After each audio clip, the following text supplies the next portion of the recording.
नमस्कार, FM news देख रहे हैं आप। मैं हूं आपके साथ प्रतीक्षा चहल।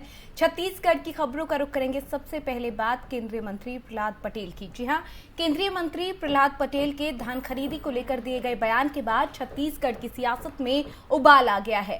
खैरागढ़ उपचुनाव में बीजेपी प्रत्याशी के समर्थन में प्रचार करने आए केंद्रीय मंत्री प्रहलाद पटेल की ओर से धान खरीदी को लेकर दिए गए बयान पर कांग्रेस ने कड़ी आपत्ति दर्ज की है और कल सभी जिला मुख्यालयों से कांग्रेस पार्टी की ओर से केंद्रीय मंत्री प्रहलाद पटेल का पुतला दहन करने की बात कही गई है। इसी कड़ी में क्या कुछ कहा गया, कांग्रेस प्रवक्ता सुशील आनंद शुक्ला की तरफ से सुनाते हैं आपको।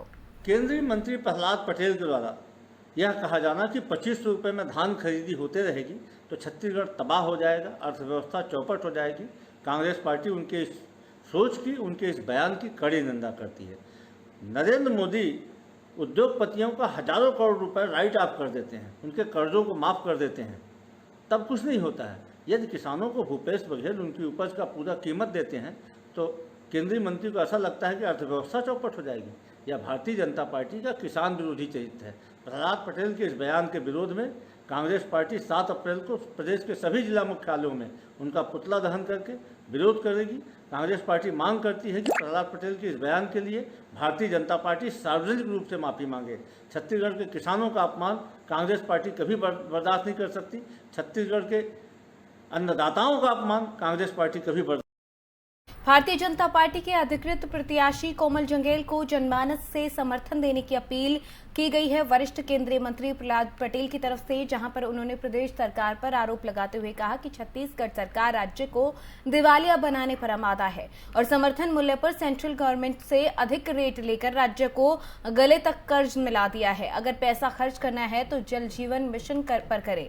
हमने 1431 करोड़ रुपए, 4 गुना ज्यादा पैसा छत्तीसगढ़ को दिया है, लेकिन उसके बाद भी अगर बघेल सरकार केंद्र पर आरोप लगाती है तो वो उसका मानसिक दिवालिया है। आश्चर्यजनक बात है कि आचार संहिता के बावजूद भूपेश सरकार ने 24 घंटे के अंदर जिला बनाने की बात कही। सीधी सीधी बात है कि उन्हें अपनी हार का डर है। मैं दिल्ली से यहां पर अपनी बात रखने के लिए आया हूं, आप सही व्यक्ति का निर्धारण करें। मैं मुख्यमंत्री के क्षेत्र में गया था, वहां की सड़कें बहुत तरीके से जर्जर हैं। जो सीएम अपने क्षेत्र का विकास नहीं करा सकता वो प्रदेश में क्या विकास कर पाएगा। पंचायत को जो पैसा मिल रहा है वो 15वें वित्त आयोग का केंद्रीय गवर्नमेंट का पैसा है। प्रदेश में कानून व्यवस्था दुरुस्त नहीं है, यहाँ अवैध अनैतिक कार्य चरम पर हैं। लॉ एंड ऑर्डर की स्थिति देखना है तो यूपी चले जाइए। यही वजह है कि जनता ने बीजेपी को अपार बहुमत दिया है। केंद्रीय मंत्री को सुनने के लिए आसपास के हजारों ग्रामीण जन उपस्थित यहां पर थे। इस मौके पर पूर्व मंत्री बृजमोहन अग्रवाल, जिला पंचायत उपाध्यक्ष विक्रांत सिंह ने भी सभा को संबोधित किया।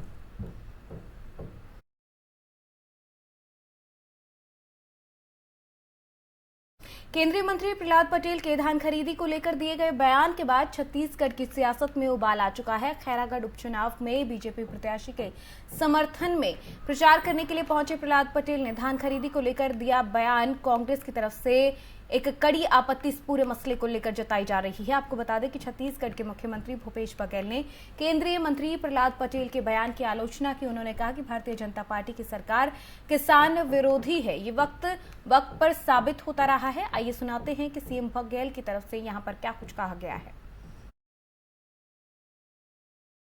पत्रकार ने पूछा, मैंने तो नहीं पूछा था, पत्रकार ने पूछा था 2500 रुपये क्विंटल, तब उन्होंने कहा कि छत्तीसगढ़ को दिवालिया कर रहा है। तो वो ये बताए कि केंद्र सरकार ने जो राज्य बोनस दे रहे हैं उसका विरोध, जो आदेश किए हैं उसका विरोध करते हैं, समर्थन करते हैं। हमने तो समर्थन मूल्य के बाद इनपुट सब्सिडी देना शुरू किया, राजीव गांधी किसान न्याय योजना। क्या उसके समर्थन में या विरोध में? ये प्रहलाद पटेल जी बताए और उसके नेता वाले।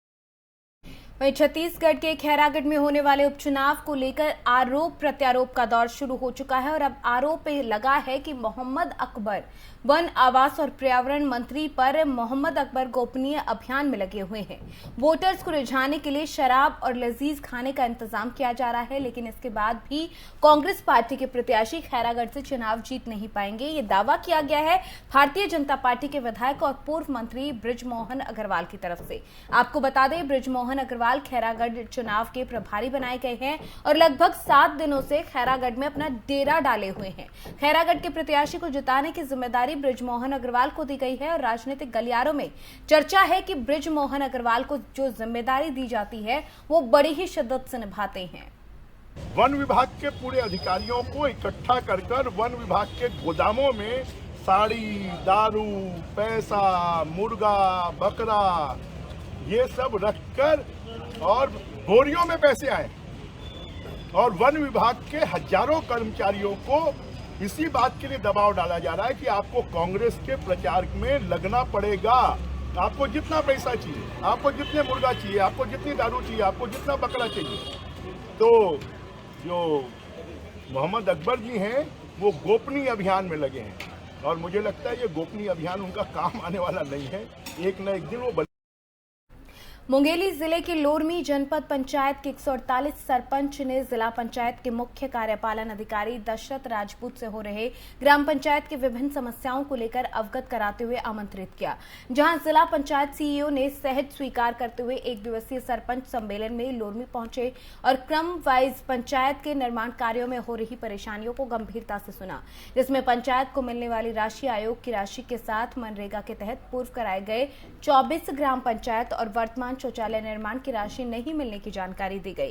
साथ ही मनरेगा कर्मियों के अनिश्चितकालीन हड़ताल पर चले जाने, सभी मनरेगा संबंधित निर्माण कार्य बंद हो जाने से मजदूरों के रोजगार छिन गए हैं, जिससे सरपंचों के माथे पर चिंता की लकीरें खिंचने लगी हैं। वहीं जिला सीईओ ने पंचायत निर्माण कार्य प्रभावित होने की बात कही है, साथ ही जल्द से जल्द कोई हल निकलने की बात भी कही गई है। सम्माननीय सरपंच संघ के अध्यक्ष महोदय और सभी सरपंच संघ के पदाधिकारीगण मुंगेली ब्लॉक के और सभी सम्मानित जनप्रतिनिधिगण सरपंच सभी यहाँ उपस्थित हैं और आज एक बहुत ही सौहार्दपूर्ण माहौल में आज एक बैठक रखी गई थी, जिसमें हमारे जो सरपंचगण हैं, जो सम्मानित सरपंचगण हैं, जो प्रतिनिधिगण हैं, सभी आए हुए थे, सभी जगह से उपस्थित हुए हैं और जो हमारी जो आंतरिक व्यवस्था है और काम के बारे में जो चर्चा है उस पर चर्चा की गई है, ताकि एक दूसरे के जिला प्रशासन के और जनपद के और सरपंच के समन्वय से एक बेहतर काम हो और हमारे मुंगेली जिला में जो है जो शासन की जो भी योजना है उसका क्रियान्वयन बेहतर से बेहतर ढंग में हो सके। तो प्रभावित हो रहा है सर, इसमें हमारी आई हुई है जो सम्मानित सरपंच संघ लोरमी का बहुत अहम बैठक रखा गया था, जिसमें माननीय जिला सीईओ को सादर आमंत्रित किया गया था और उपस्थित भी हुए थे, जिनके बीच सरपंचों ने अपने अनेक समस्याएं रखे और संघ की तरफ से हम प्रमुखतापूर्वक नरेगा में होने वाली समस्याएं, 14 वित्त में होने वाले समस्याएं, 15 वित्त में होने वाले समस्याएं, स्वच्छ भारत मिशन के तहत होने वाले समस्याओं को मैं प्रमुखतापूर्वक पूरे लोरमी ब्लॉक के रखा और सभी में माननीय जिला सीईओ ने सहमति व्यक्त किए हैं कि सभी का निदान अतिशीघ्र करेंगे। भाजपा युवा मोर्चा डोंगरगांव मंडल के तत्वाधान में ग्राम अर्जुनी में प्रदेश के मुख्यमंत्री भूपेश बघेल का पुतला दहन किया गया। आपको बता दें कि हिंदू नववर्ष के उपलक्ष्य में छुई खदान में धर्म प्रेमियों की ओर से हर साल की तरह नववर्ष पर पूरे छुई खदान में भगवा ध्वज हर घर लहराया जाता था, जिसका शासन प्रशासन की ओर से रोक लगाए जाकर भगवा ध्वज और हिंदू प्रेमियों का अपमान किया गया है। यह आरोप इन लोगों की तरफ से लगाया गया, जिसका विरोध डोंगरगांव मंडल युवा मोर्चा की तरफ से गांव अर्जुनी में मुख्यमंत्री भूपेश बघेल का पुतला दहन कर किया गया। इतना ही नहीं, उनका कहना है कि भूपेश बघेल सरकार के आने वाले 2023 के चुनाव में यही भगवा ध्वज का अपमान करना महंगा पड़ेगा और छत्तीसगढ़ में भगवा ध्वज लहराया जाएगा। आज के कार्यक्रम में उपस्थित प्रमुख रूप से डिकेश साहू, जिला महामंत्री भाजयुमो, प्रफुल्ल राजा, जैन सह कोषाध्यक्ष जिला भाजयुमो, प्रवेश ठाकुर, मनीष साहू समेत अन्य कार्यकर्ता भी मौजूद रहे। आपको बता दें कि इस कार्यक्रम के दौरान सीएम भूपेश बघेल का पुतला दहन किया गया और साथ ही ये कहा गया कि जिस ध्वज को लहराने से आज मना कर दिया गया है उसी ध्वज के वजह से उन्हें हार का सामना 2023 के चुनाव में करना पड़ेगा। देख सकते हैं आप तस्वीरों में कि किस तरीके से नाराजगी जाहिर की गई है। आपको बता दें कि नववर्ष के मौके पर यहां पर भगवा ध्वज लहराने की परंपरा इन लोगों की रही है, लेकिन सरकार की तरफ से इनको परमिशन न मिलने पर रोक लगाए जाने की वजह से लोगों में नाराजगी दिखी। भाजपा युवा मोर्चा की तरफ से सीएम बघेल का पुतला दहन कर विरोध प्रदर्शन किया गया है। नारेबाजी करते भी ये कार्यकर्ता नजर आए हैं।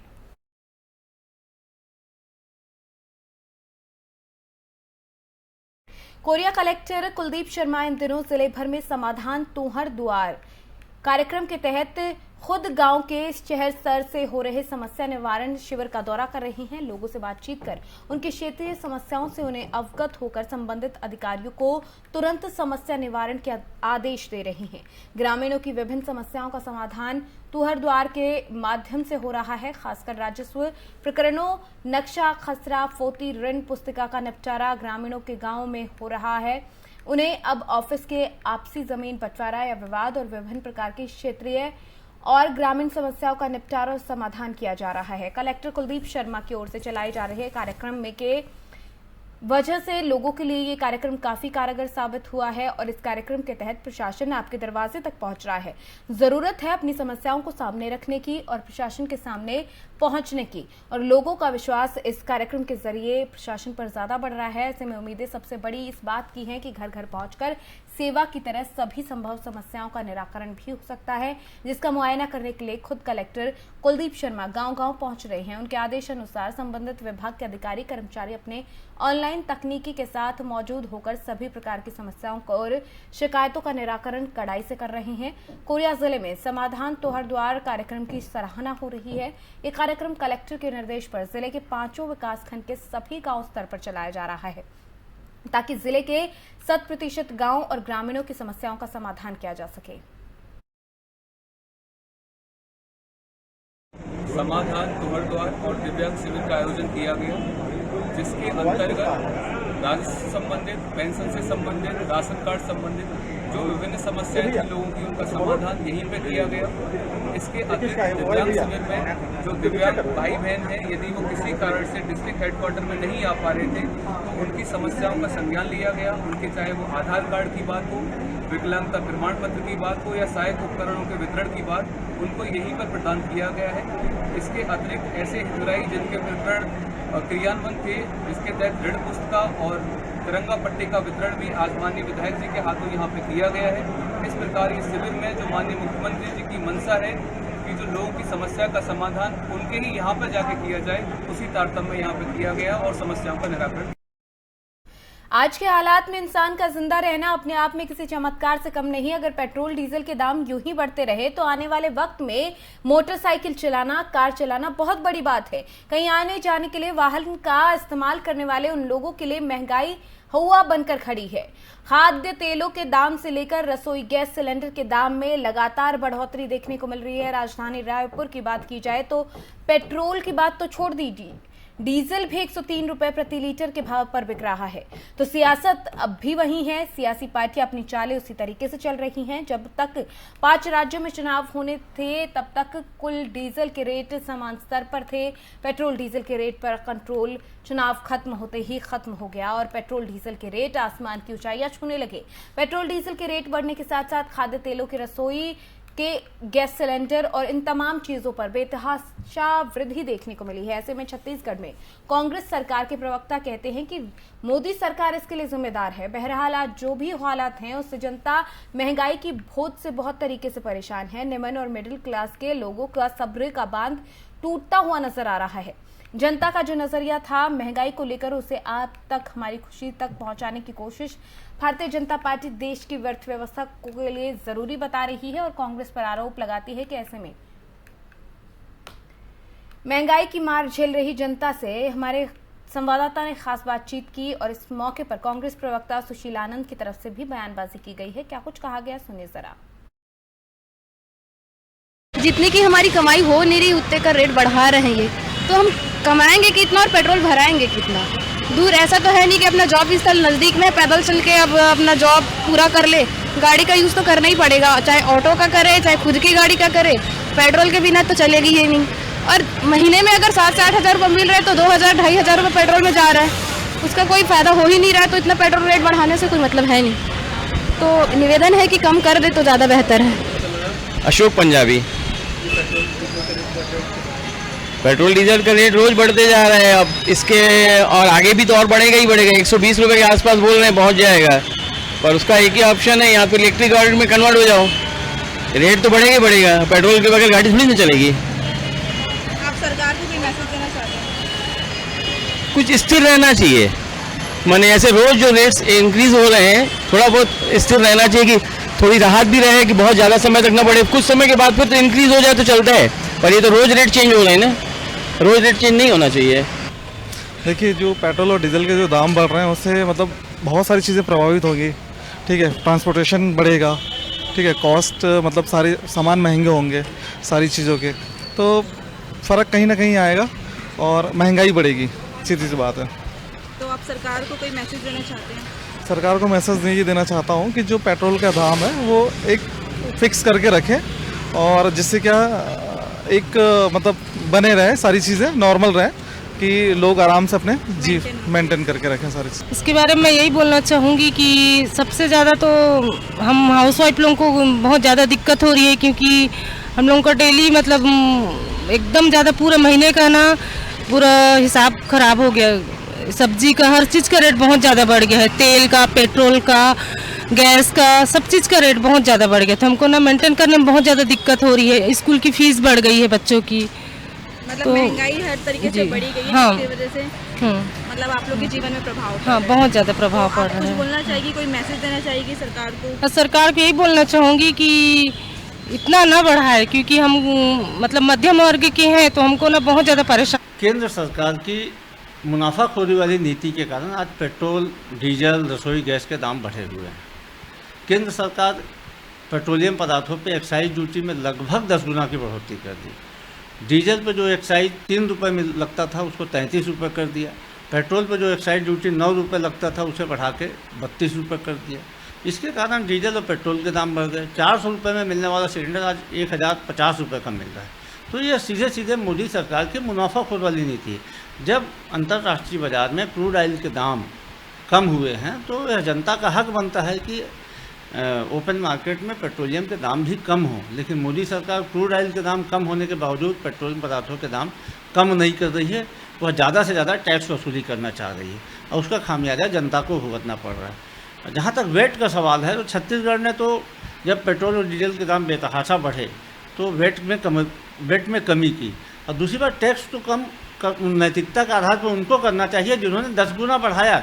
छत्तीसगढ़ में कांग्रेस की सरकार बनने के बाद हमारी सरकार ने 1 पैसे भी वेट में बढ़ोतरी नहीं किया है, लेकिन मोदी सरकार ने कोरोना काल में एक्साइज ड्यूटी में बढ़ोतरी किया है।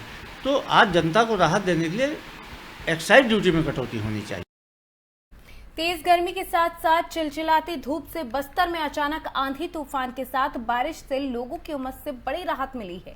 बेमौसम बारिश के साथ तेज तूफान से सड़क पर टूटकर झाड़ और पेड़ गिरे, झुग्गी झोपड़ी में लगे प्लास्टिक और शहर में लगे होर्डिंग भी उखड़ गए।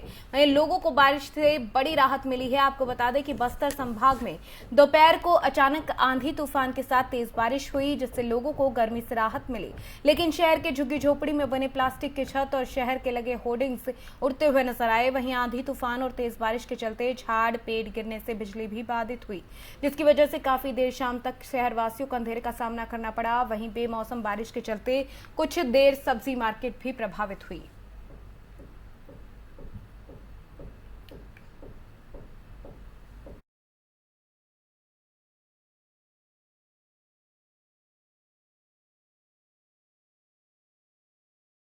छत्तीसगढ़ की खबरों में फिलहाल मेरे साथ इतना ही। आप देखते रहिए FM न्यूज। नमस्कार।